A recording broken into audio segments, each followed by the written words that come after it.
Hello everybody to a new video. Today I have a nice vintage collection that I bought on eBay. I paid about 70 euros for the entire collection, and honestly I bought the entire collection for only two cards basically. And of course we're gonna go through the collection. There were a lot of rare cards, as you can see. The conditions are mixed, like it most of the time goes with these older collections. And it really seemed to be like a authentic vintage collection. And like I said, the only reason I bought it was the two most valuable cards in the collection at the end. And I think the two cards at the end alone should probably be worth 70 euros. We do have a couple good rare cards, like the three frogs. I think are like €1 cards. There's some decent stuff in the rares. I honestly don't remember if the collection had any common cards. I bought it like a couple weeks ago, late in 25 or something, and so maybe I actually already sorted the common cards, but I'm not sure. Maybe it only came with the rare cards. This is kind of valuable. This is like a 5-6 euro card in Europe. In America, it's probably even more expensive. It's a small collection. Like I said, it's a bunch of rare cards, not very exciting. The really exciting part is the more exciting, more valuable cards at the end. It also came with two pretty cool foil cards. These are not the big ones, but these are at least quite nice. Conditions are not as great. For the Dark Magician, maybe for the Dark Magician girl, the condition looks a little bit better. Yeah, she looks actually pretty good. That's probably light plate. That looks pretty good, maybe even near mint. The Dark Magician doesn't look quite as good, but these are not the big ones. The two valuable cards from the collection are two ultimate rares that we will get into in a second. And of course the Dark Magician is pretty ruined. I'm probably just gonna keep them for myself. And so what are the two big cards? The two big cards are actually two ultimate rares, and they are really huge cards, like really huge cards. The first one is Topf der Trägheit, part of, I don't even know, man, like you English guys know what it's called in English. In Germany it's Topf der Trägheit. I love this card so much. It's, I don't know, I am a huge pot fan. I just really like the idea behind it, and I think that these pot cards are just such iconic cards, and they really have that Yu-Gi-Oh feeling in them, right? Like like this cannot be a Pokemon card. This cannot be a Magic card. You look at this card and you just know, like, this has to be a Yu-Gi-Oh card. It's really, these pot cards, they just have Yu-Gi-Oh in their DNA, and that's what I really like about these cards. And Topf der Trägheit is like a really, really one of my favorite cards, just really iconic. It's just so silly, and it has the Austrian painter mustache for whatever reason, I don't know, but I think it's funny. It's just such a silly card, and it's actually a real fun card. Like, the effect of the card that you can shuffle 5 cards from your graveyard into the deck and draw 2 cards, it's really good. Like, in modern Yu-Gi-Oh, it's probably a little bit too slow, but it's a powerful effect, and sometimes you can still play this in modern decks. The condition of the card, I looked at it, I think it's light plate. It has some little issues. It has some scratches on the back, as you can see. So it's not near mint, but it's light plate. It's still in really nice condition, and it's even first edition from Elemental Energy. And of course, it's one of those old ultimate rares that are actually quite playable, and these cards are just really, really expensive nowadays. Like, this is, in this condition, it's certainly in the high double digits, so it's probably, I would think it's probably more than 40-50 euros. Somewhere in the high double digits, I would think. And the second huge card in this collection was the Phoenix Enforcer, also first edition, Enemy of Justice. I'm a huge Elemental Hero fan. I just want to build, eventually I want to build a huge Elemental Hero collection, and I have like this vision in my head of building like a really cool binder. And for me, I'm a huge Ultimate Rare fan, I'm a huge Hero fan, and so these, Elemental Heroes and Ultimate Rare, they really mean a lot to me. They are some of my favorite cards in the game. And like I said, it's not near mint, it's also light played. You can clearly see the ulti stamp, and then you can see a little minor issues here or there. So it's certainly not near mint, but I think it's still a nice light played card. And this stuff, it's just gonna stay in my collection anyways. Like, I'm not gonna sell these cards. And the entire reason why I bought that collection was these 2 cards alone. And I think they probably make the 70 euros worth it. A really nice card, the Phoenix Enforcer, Enemy of Justice. I don't know about the Phoenix Enforcer. I actually don't remember him that much, but Jaden certainly did use him in the anime. I mean, he's clearly not quite as popular as the Flame Wingman, but I think in the beginning they kind of like sold the Flame Wingman, and later on I think they started using the Phoenix Enforcer. And then of course you have the Shining Phoenix Enforcer, what in my opinion is even more iconic.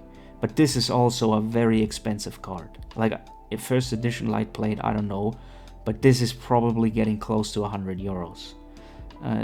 It's certainly over 50. So yeah, I mean, I have talked to my German audience a lot about it, and like, I'm not really feeling very comfortable throwing a lot of money into Yu-Gi-Oh anymore because of their crazy reprint schedules. But the the old Ultimate Rares, they certainly hit a point in me, and I get a little bit weak for them every time. And so I just wanted to get this collection, and these 2 cards pretty much made me buy the entire collection. Like I said, I think there were common cards, but I think I already sorted them away. So this is like really short, but to make the video a little bit longer, I made a couple other pickups in the last weeks, and I thought I just might as well show them to you guys as well. And the cards that I picked up is actually a few Lost Art cards. For example, this card, if you don't know what's censored there, he's actually holding his pants, if you can see it on the picture, and that's the uncensored version. I think in the censored version they removed his pants and, took some other piece of cloth, like his t-shirt or whatever, I don't remember. So I thought that's like really funny.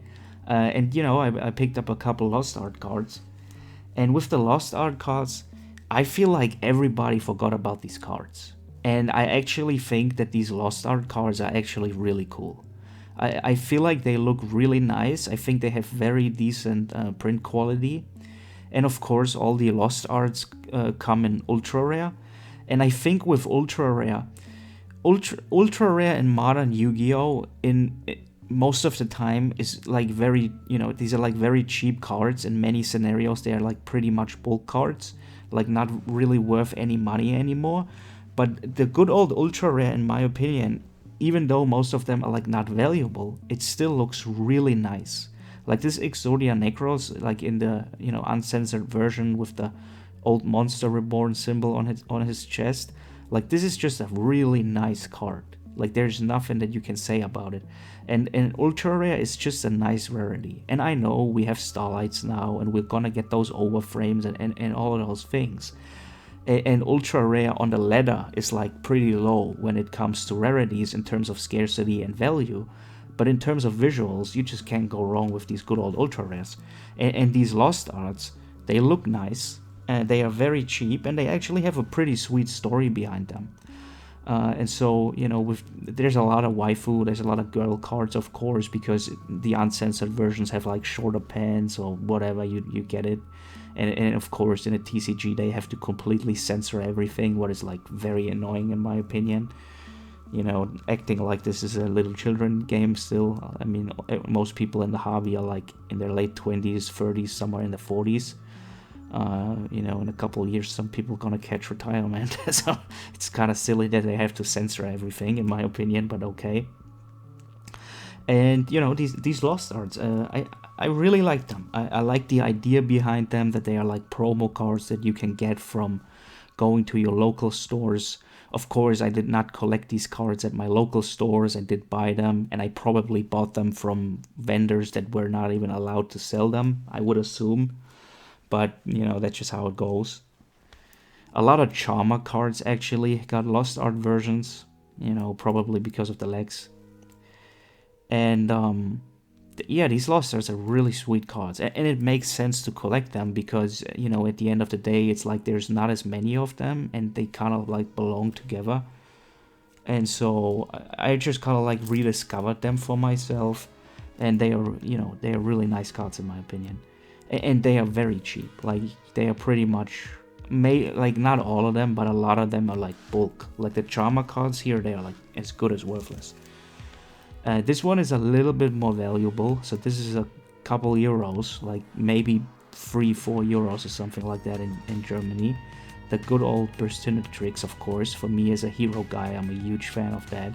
And honestly, I think in the TCG, this is probably the best printing of Burstinatrix, because you have the uncensored art.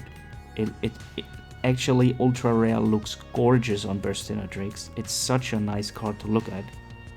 I've got a couple more of her, and so I feel like that this is probably the nicest printing of Burstinatrix in the TCG in my opinion. I really like this. The ultra rare works really, really well with her, and it's the uncensored one.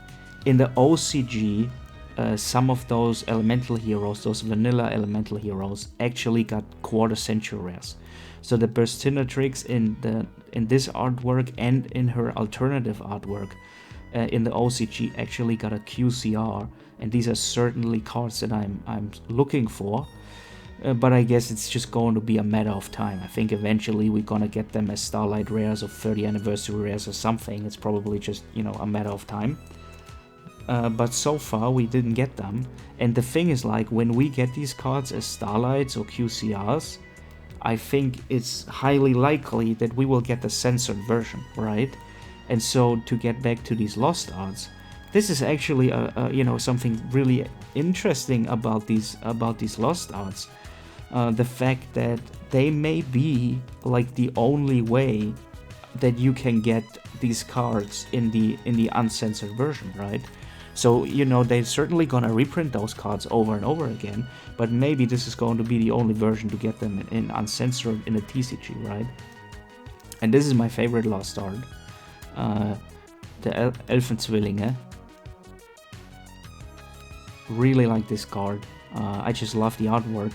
And this as well, in my opinion, hands down, has to be by far the best TCG version. Normally, you would certainly go with the secret rare from Labyrinth of Nightmares. Like that should be max rarity.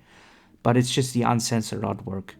And with Elfenzwillinge, it's just that, like, there's no comparison to it. Like, the uncensored artwork is so much better than the censored version is. It's like no comparison. Like, there's, you know, you can't compare it. And once you see the uncensored artwork, you will never unsee it. I don't have a uncensored, I don't have a censored version next to me, because if I would show you the comparison, and, you know, just look it up on the internet.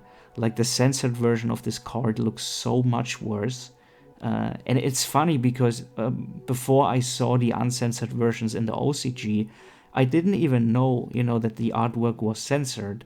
But when you know, you will never unsee it. And this uncensored artwork is just a million times better than the censored one. And so I actually, you know, I certainly prefer this card over the secret rare from Labyrinth of Nightmare in the censored version, because the artwork is just so much better. I really like this card. It's one of my favorite cards.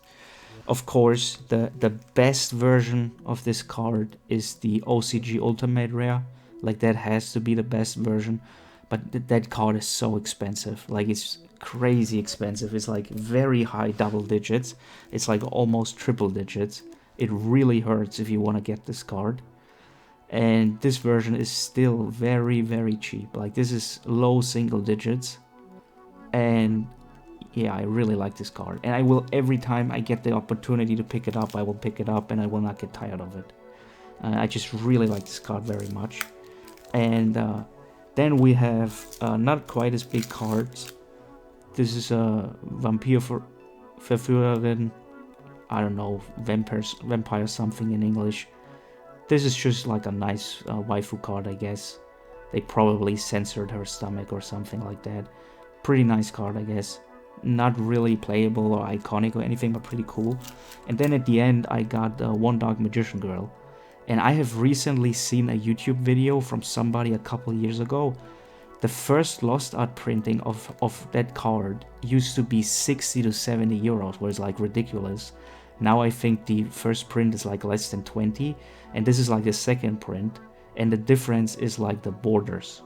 The first printing, because it's painted by Katsuki Takahashi, doesn't have the borders, and this because it's just the reprint. They actually reprinted this card because it was so valuable and expensive and everybody wanted it and couldn't get it. They actually decided to reprint it. And yeah, that's the last card for today. Dark Magician Girl also in Lost Art. And it's really, you know, these Lost Arts are really nice cards.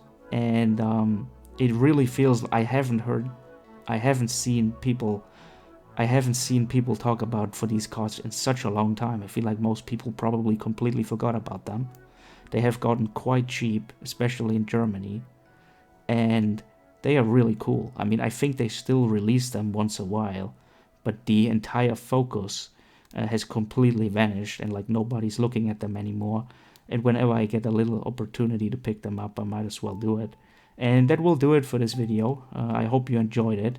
A little bit of a vintage collection with 2 really nice ultis and then a couple Lost Arts to end it. So thanks for watching.